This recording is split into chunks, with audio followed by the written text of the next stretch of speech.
some of the lessons that, I know this kind of seems similar to the mistakes and all the rest of it, but what I want to get to is, if you was just starting out in trading now, or you was 20 years old, which was like a couple of years ago, Mike, what would you teach your younger self? Like, what would be the lesson, the biggest lesson? Man, that would be so great. Do you want a minute? You're just going to have it. What would I teach myself? What would I tell myself if I first started trading? Well, I think, when I first started trading, we weren't really professional in a lot of different ways. Psychology, one of them. News, another one. Skill set, and another one.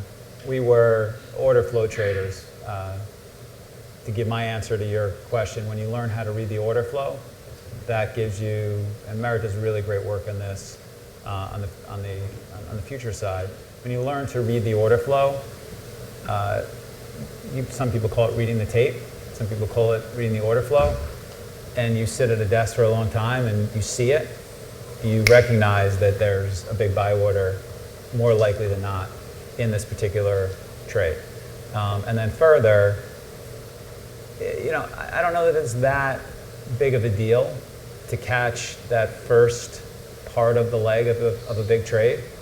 I don't think it's a big deal to catch the last leg of a big trade as well. We had breakfast with Stephen Goldstein, who's a trading coach in London, and he recently put out a blog post on the best things that Jesse Livermore ever said or wrote. And one of the things that he wrote was the hardest eighth of a trade and most expensive is the beginning, and the second hardest eighth of a trade and most expensive is the last. And so that's that. Yeah, so I would tell myself to treat this like a profession, that you're like a professional athlete or professional accountant or a professional lawyer, and lots of times people think that because they have access to what professional traders do, that they can do it, that they are professional.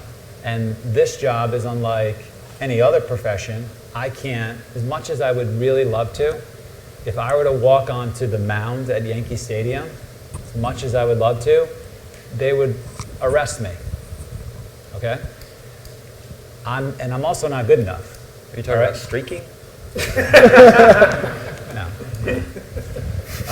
And in this game, you couldn't walk into a law office if you were, and start practicing law if you weren't a lawyer. You couldn't walk into an operating room if you weren't a doctor and hadn't gone to school.